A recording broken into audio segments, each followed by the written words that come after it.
Friends সকলোকে স্বাগতম জনালো আপনাৰ মৰমৰ ইউটিউব চেনেল এডুকেশ্যন ইংলিশ লৈ। আজি মেথছৰ এটা মক টেষ্ট হ'ব। বহুত গুৰুত্বপূৰ্ণ কোশ্চেন আছে, আপোনালোকে চালে এক্সামৰ কাৰণে বহুত উপকৃত হ'ব। PSSS, RRB ৰেলৱে, তাৰপিছত CSSL, MTS এইবিলাকৰ কাৰণে বহুত উপকৃত হ'ব। চাবা যে এটা মক টেষ্টৰ পৰা প্ৰথম কোশ্চেনটো কি আহিছে চোৱা, যে ত্ৰিকোণমিতিৰ পৰা এটা কোশ্চেন আহিছে যে যদি tan phi equal 3/5 হয় তেন্তে 5 sin phi plus 2 cos phi divided by 5 sin phi plus 3 cos phi হয় তেন্তে কি কৈছে যে এইখিনিৰ মান সমান সমান কিমান হ'ব। আমাক এইখিনিৰ মান ওলাব দিছে যে এইখিনি সমান সমান যদি tan phi equal ইমান হয় তেনেহলে এইখিনি সমান সমান কিমান হ'ব সেইটো আমাক ওলাব লাগে। চোৱা সরি যে tan আমি কি জানো tan থিটা মানে কি জানো tan থিটা, বাট tan থিটা আমি tan ক কি লিখিব পাৰো tan phi ইকুয়াল আমি জানো যে tan থিটা ইকুয়াল কি sin থিটা বাই cos থিটা, তেনেহলে sin কিমান দি আছে sin থিটা বাই sin phi বাই cos phi এইখিনিৰ মান কিমান দি আছে, এইখিনিৰ মান tan ৰ ঠাইত মই এইখিনি লিখিব পাৰো, এইখিনি সমান সমান 3/5 দি আছে, হয় নহয় 3/5 দি আছে। তেনেহলে আমি খালি মান কি কৰি এতিয়া চোৱা আৰু এটা কথা চোৱা, যদি sin আমি tan phi ইকুয়াল এইখিনি লিখিব পাৰো, sin phi ইকুয়াল কি লিখিব পাৰো 3/5 sin phi বাই cos phi ইকুয়াল 3/5 লিখিব পাৰো। যদি তলে ওপৰে সেম বস্তু হয় তেনেহলে জাস্ট আমি কি কৰিব পাৰো মানখিনি বহাই দিলে আমাৰ শুদ্ধ আনসাৰটো ওলাই যায়। আৰু ইয়াত বেছি বুজাবৰ কাৰণে একো নাই। চাবা কি দি আছে 5 * sin phi, 5 * sin phi মান আমি কি পাইছো 3 প্লাস আছে plus 2 * cos phi, 2 * cos phi মান কিমান পাইছো 5 ডিভাইডেড দিয়া 5 * sin phi মান কিমান পাইছো 3 plus cos phi 3 * cos phi মানটো 5 দি আছে। তেনেহলে 3 × 5 = 15, 15 লগত যদি মই 5 × 2 = 10 প্লাস কৰি দিও তেনেহলে 15 প্লাস 10 তেনেহলে কিমান হ'ব 25 হ'ব। আৰু ইয়াত কি হ'ব 3 × 5 = 15 প্লাস 3 × 5 = 15, 15 × 30 হ'ব। এইখিনি কটাকটি কৰিলে 5/6 হ'ব। 5 এৰে যদি কাটি দিও 5, 5 এৰে কাটি দিলে 6, তেনেহলে 5/6 টো একেবাৰে শুদ্ধ আনসাৰ হ'ব। অপশন নম্বৰ B2 একেবাৰে শুদ্ধ আনসাৰ হ'ব 5/6।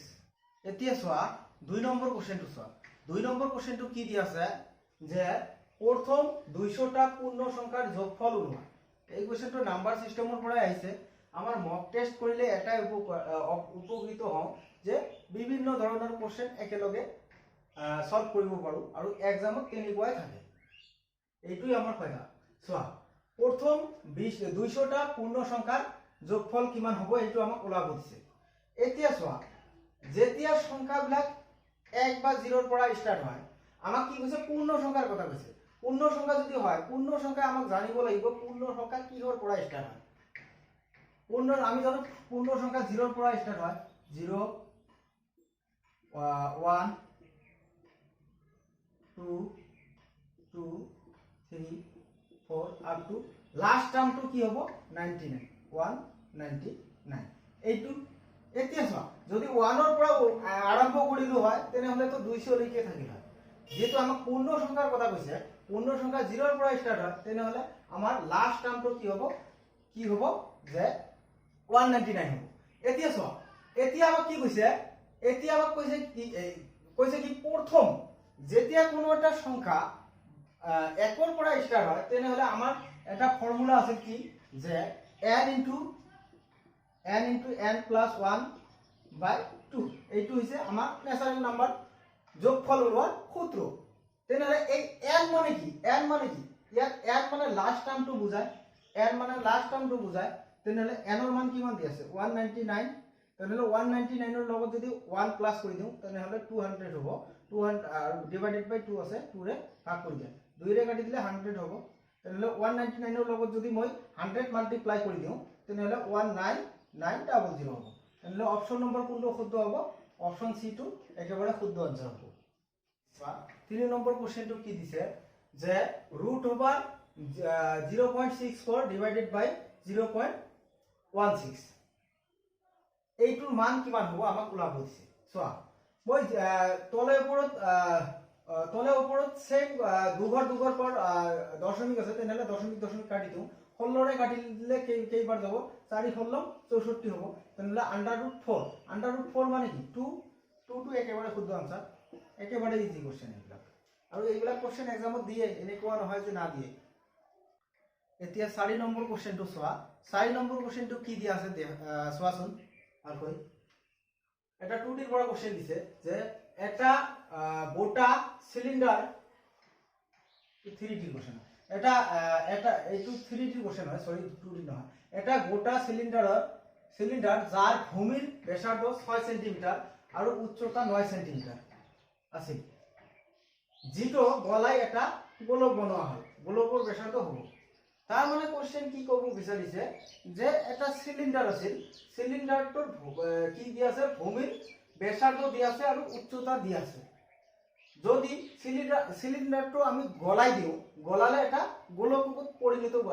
গলাই এটা কি কৰিছে গোলক লৈ পৰিৱৰ্তন কৰিছে তেনেহলে গোলকৰ ব্যাসাৰ্ধ আমাৰ কি হ'ব এনেকুৱা কোশ্চেন যদি থাকে কোনো এটা গোটা বস্তু গলাই ব্লেক এটা বস্তু বনাই দিয়ে তেনেহলে বস্তুখিনি যদিও দেখাত পরিবর্তন হয় কিন্তু কি আয়তনটো ভলিউমটো তো সেমে থাকিব ন বস্তুটোৰ এই এনেকুৱা কোশ্চেন আহিলে আপোনালোকে কি কৰিব ভলিউমৰ ওপৰত কাম কৰিব কি দিয়া আছে যে এটা গোটা সিলিন্ডাৰ যাৰ ভূমিৰ ব্যাসাৰ্ধ তেনেহলে সিলিন্ডাৰৰ ব্যাসাৰ্ধ কি পাই r স্কয়াৰ এই সিলিন্ডাৰৰ ব্যাসাৰ্ধ মানে নহয় আৰু এইটো গলাই কি বনাইছে এটা গোলক বনাইছে গোলকৰ ব্যাসাৰ্ধ আমি কি জানো গোলকৰ আয়তন 4/3 পাই r কিউব এইটো হৈছে গোলকৰ আয়তনৰ ফৰ্মুলা তেনেহলে পাইৰ লগত পাই কাটি দিও তেনেহলে r ৰ মান কি দিয়া আছে ইয়াত 6 ৰ স্কয়াৰ কৰিলে 36 হ'ব ইনটু উচ্চতা হাইটৰ মান কিমান দিয়া আছে 9 দিয়া আছে ইকুৱেল 4/3 ইনটু r কিউব এতিয়া চোৱা 4 ৰে মই এইটো কাটি দিব পাৰো 9 বাৰ যাব তেনেহলে ইয়াত চোৱা 9 ইনটু 9 ইনটু এই 3 টো ভাগ হৈ আছে ইফালে আহিলে পূৰণ হৈ যাব ইকুৱেল r কিউব হ'ব এতিয়া চোৱা আমাক তো কিউব কৰিব লাগে যদি কিউব কৰিব লাগে তেনেহলে আমি কি কৰিম এইটো ভাঙি ল 9 দুটাক মই ভাঙি ল 9 দুটা কি লিখিব হ'ব 3 ইনটু 3 আৰু এটা এক্সট্ৰা 3 আছে 3 ইকুৱেল r কিউব এতিয়া চোৱা 3টা 3 বুলি এটা 3 ওলাই যাব বাহিৰলৈ মই যদি এইখিনি এতিয়া আন্ডাৰ কিউব কৰি দিও যদি কৰি দিও ধৰি লোৱা মই এইখিনি আন্ডাৰ কিউব কৰি দিও এইখিনি r টো হটাই দি কিউব কৰি দিও আন্ডাৰ কিউব কৰি দিও কিউব কৰিলে কি হ'ব 3টা 3 মিলি এটা 3 ওলাই যাব আৰু এই 3 আৰু 3 মিলি কি হ'ব 9 হ'ব যেহেতু কিউব কৰিব লাগে তেনেহলে 9 ৰ কিউব হ'ব আৰু √3 টো বহাই দিও কিউব খিনি বহাই দিও তেনেহলে কি হ'ল মানটো আমি কি পালো 3 আন্ডাৰ ৰুট ওভাৰ 9 ৰ ৰুট কিউব এইটো হ'ব একেবাৰে শুদ্ধ আনসাৰ কোৱাত আছে আনসাৰটো A B number C number আছে সি নম্বৰ অপশনটো একেবাৰে শুদ্ধ আনসাৰ হ'ব 3 ৰুট কি কৈছে 9 ৰ আন্ডাৰ কিউব এইখিনি শুদ্ধ হ'ব এতিয়া 5 নম্বৰ কোশ্চেনটো চোৱা কি দি আছে যে যদি 2 বছৰত 600 টাকা মূল্যৰ বিলৰ দাম 660 টাকা হৈ যায় তেন্তে প্ৰতি বছৰ সাধাৰণ ব্যাজ দৰ কি হ'ব এইটো এটা সৰল সূত্ৰৰ পৰা কোশ্চেন আহিছে সিম্পল ইন্টাৰেস্টৰ পৰা চোৱা আমাক কি কৈছে যে কি ওলাব দিছে সাধাৰণ ব্যাজ দৰটো ৰেটৰ মান আমাক ওলাব দিছে কিমান পাৰ্সেন্ট ৰেট আছে চোৱা 2 বছৰত 600 টাকা 660 হৈছে আমি ইয়াৰ আগতে এটা কোশ্চেন এটা ফৰ্মুলা লিখি লও যে সিম্পল ইন্টাৰেস্ট সমান সমান কি লিখিব পাৰো এসআই সমান সমান পি মূলধন গুণা পি আৰ ৰেট গুণা টাইম ডিভাইডেড বাই 100 এইটো আমি লিখিব পাৰো এইটো হৈছে সিম্পল ইন্টাৰেস্টৰ ওলোৱাৰ ফৰ্মুলা যদি মই এইটো ফৰ্মুলা বহাই দিও তেনেহলে ইয়াত তো আৰ আছে ৰেটৰ মান ওলাই যাব বাস কোনো কথাই নাই তেনেহলে চোৱা 600 টকা কিমান টকা হৈ যায় 660 টকা হয় চোৱা মূলধন যদি 600 আছিল তেনেহলে টকাটো কি হল 660 টকা হল তেন্তে নিশ্চয় 660 টকা কি হল নিশ্চয় তেওঁ সুদ পাইছে কিমান টকা সুদ পাইছে 60 টকা সুদ পাইছে তেনেহলে মূলধন আমাৰ কিমান আছিল 600 টকা আছিল 600 বহাই দিও ৰেট আমাক ওলাব দিছে সময় আমাক 2 বছৰৰ কথা কৈছে 2 বছৰ বহাই দিলো 100 ৰে ভাগ কৰি দিলো দুটা জিৰোৰ লগত দুটা জিৰো কাটি দিলো এতিয়া 6 এৰ লগত 2 মাল্টিপ্লাই কৰিলে কিমান হ'ব 12 হ'ব 12 ৰে যদি মই 60 ভাগ কৰি দিও তেনেহলে কিমান বাৰ যাব 5 বাৰ 60 হ'ব তেনেহলে ৰেট r সমান সমান কি ওলাল কি ওলাল r সমান সমান 5% r সমান সমান 5% 5% তো একেবাৰে শুদ্ধ answer option number B B টো একেবাৰে শুদ্ধ আনসাৰ হ'ব এইবিলাক কোশ্চেন একেবাৰে ইজি কি দি আছে 6 নম্বৰ কোশ্চেনটো দি আছে এটা কি দি আছে টাইম এন্ড ওয়াৰ্কৰ কোশ্চেনে হয় এইবিলাক টাইম এন্ড ওয়েজ ও কি time and wages by work and wages so যে এটা শিবিৰত 560 লোকৰ বাবে 60 দিনৰ খাদ্য সামগ্ৰী পৰ্যাপ্ত আছে কি কৈছে যে এটা শিবিৰত 560 জন কি দি আছে মানুহ কি লোক আছে তাৰ 560 জন লোকৰ 60 দিনৰ বাবে খাদ্য সামগ্ৰী পৰ্যাপ্ত আছে তাৰ পিছৰ লাইনটো কি কৈছে যে 52 দিনৰ পিছত 400 লোক তেওঁলোকৰ কি হৈছে তেওঁৰ ঘৰলৈ উভতি গ'ল শিবিৰত বাকি লোকৰ বাবে শেষ খাদ্য এটা কথা কৈছে শেষ খাদ্য সামগ্ৰী কিমান দিনৰ বাবে পৰ্যাপ্ত হ'ব এতিয়া চাওক এটা শিবিৰত টোটাল লোকৰ সংখ্যা কিমান আছিল 560 জন 560 জন আছিল এতিয়া চাওক খাদ্যখিনি কিমান দিনৰ বাবে আছিল 60 দিনৰ বাবে আছিল 60 দিনৰ বাবে আছিল কিন্তু 52 দিন তো খাইয়ে গ'ল 52 দিন খাই গ'ল তেনেহলে এতিয়া কিমান দিন এই 560 জন লোকৰ বাবে কিমান দিনৰ খাদ্য বাকি থাকিব টোটাল দিন আছিল 60 তাৰ পৰা 52 দিন খাই গ'ল তেনেহলে এক্সট্ৰা দিন কিমান বাকি থাকিল 8 দিন এই 8 দিনৰ বাবে 560 জন লোকৰ 8 দিনৰ বাবে খাদ্য মজুত থাকিব বাকি থাকিব হয় না তাৰ পিছত কি কৈছে চোৱা যে 52 দিন পিছত আকৌ 400 জন লোক তেওঁৰ ঘৰলৈ উভতি গ'ল টোটাল লোক আছিল 560 তাৰ পৰা যদি 400 জন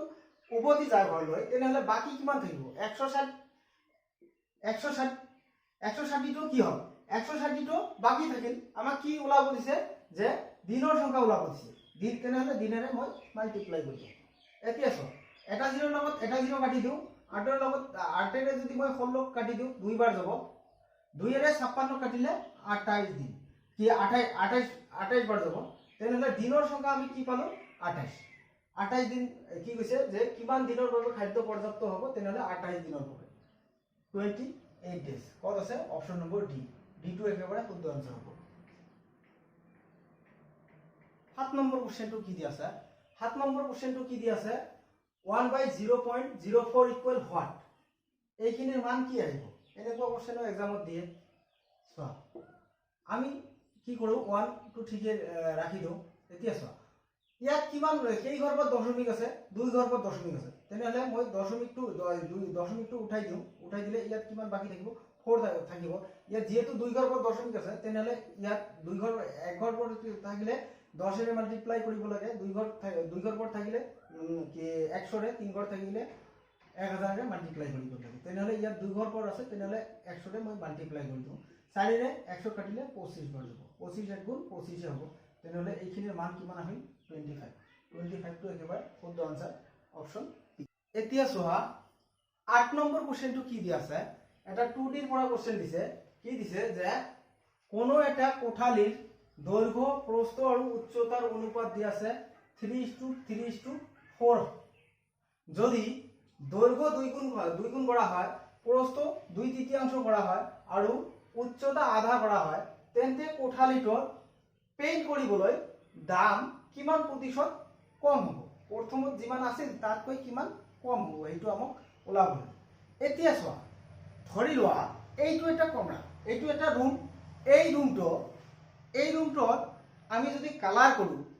কৰিলে আমি কত কালাৰ কৰিম জাস্ট 4 বাৰত কালাৰ কৰিম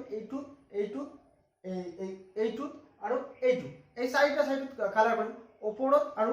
তলৰটো ফলৰটো কেতিয়াও কালাৰ নকৰো তেনেহলে চোৱা যদি এনেকুৱা কালাৰ কৰো তেনেহলে আমাক 4 বাৰৰ কালি জানিব লাগিব যে কি কৈছে এটা কোঠালিৰ 4 বাৰৰ কালিৰ সূত্ৰটো কি হয় যে আমি জানো কালি এইটো পাৰ্শ্ববিষ্ট কালি বুলিও কোৱা হয় তেনেহলে 4 বাৰৰ কালিটো 4 বাৰৰ কালিৰ সূত্ৰটো কি আছিল এইটো আছিল 2 * L + B * H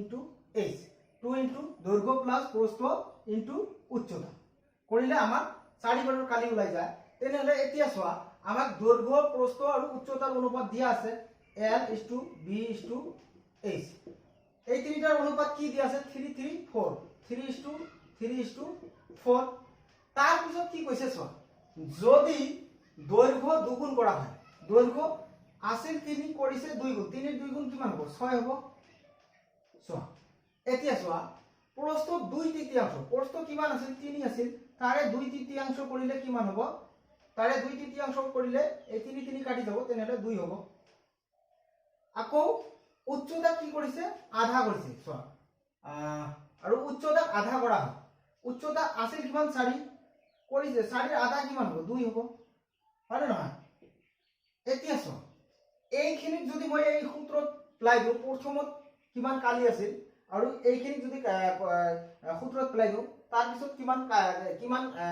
ইয়াৰ এৰিয়া আছিল এই এৰিয়াখিনিতে কালি কি কালাৰ কৰিব লাগিব তেতিয়াহে কিমান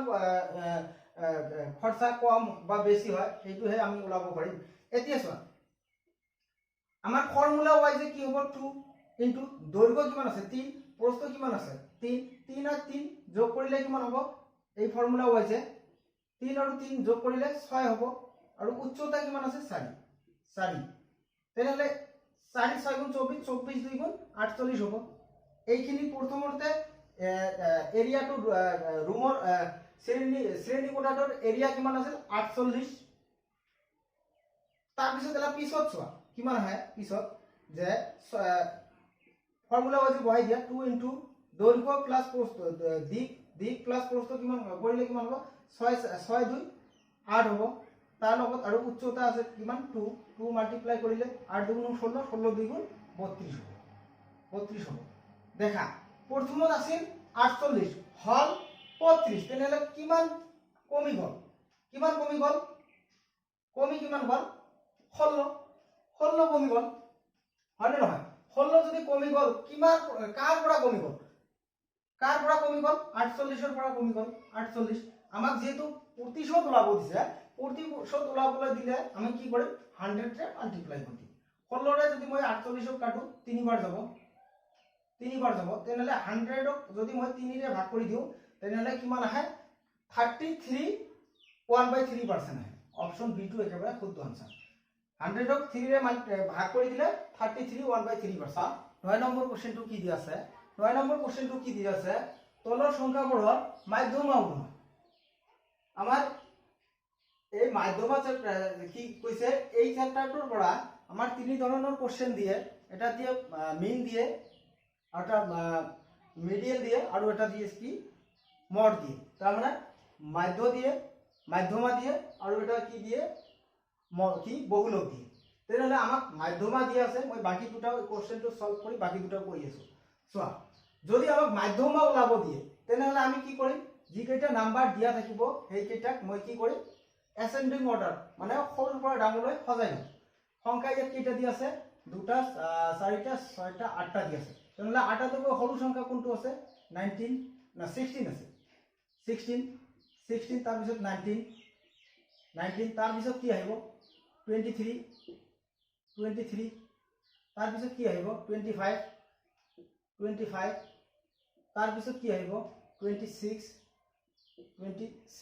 তাৰ পিছত কি আহিব 29 তাৰ পিছত কি আহিব 30 তাৰ পিছত কি আহিব 31 আহিব দিছ দুটা চাৰিটা ছয়টা আঠটা আছে যদি এনেকুৱা এতিয়া চোৱা আমাক কি ওলাব দিছে মাধ্যমা ওলাব দিছে যদি সংখ্যা কি কৈছে যে এই সংখ্যা কিটা যদি অযুগ্ম হয় অযুগ্ম হলে মাজৰ সংখ্যাটোই মধ্যমা হয় আৰু যেহেতু 8টা দি আছে যুগ্ম দি আছে যুগ্ম হলে কি কৰিম ইফালৰ পৰা সমানখন বাদ দিম ইফালৰ পৰা সমানখিনি বাদ দি মাজৰ যি দুটা সংখ্যা আছে সেই সংখ্যা দুটাক যোগ কৰি 2 এৰে ভাগ কৰি দিম 50 আৰু কি কৈছে যে 25 আৰু 26 এক কৰিলে কিমান হ'ব 51 হ'ব ইয়াক যদি মই 2 এৰে ভাগ কৰি দিওঁ তাৰ মানে এই দুটা যোগ কৰি 2 এৰে ভাগ কৰি দিলে কিমান হ'ব যে 50 ক 2 এৰে ভাগ কৰি দিলে কত হ'ব 25 বাৰটো যাব আৰু বাকি কিমান থাকে 1 থাকে 1 দশমিক লগালে 10 হ'ব 10 ক 2 এৰে ভাগ কৰি দিলে 5 হ'ব তেনেহলে অপচন কি আহিব 25.5 অপচন নম্বৰ 8 আছে এইটো একেবাৰে শুদ্ধ আনসাৰ আছে আৰু চোৱা ইয়াৰ লগত যদি কয় মাধ্য ওলাৰ ফৰ্মুলাটো কি হৈছে যে যিমান কেইটা পদ দিয়া থাকিব এই পদ কেইটা যোগ কৰি যিমানটা পদ আছে সিমানটা ভাগ কৰি দিম আৰু বহুলক কি বহুলকটো সকলোৱে জানাই প্ৰায় বহুলক হৈছে যে এই সিৰিজটো এই সংখ্যা কেইটাৰ মাজত আটাইতকৈ এই সংখ্যা কেইটাৰ মাজত যিটো সংখ্যা আটাইতকৈ বেছি ৰিপিট কৰিব সেইটো মধ্যমা হ'ব এই সংখ্যা কেইটা মধ্যমা হ'ব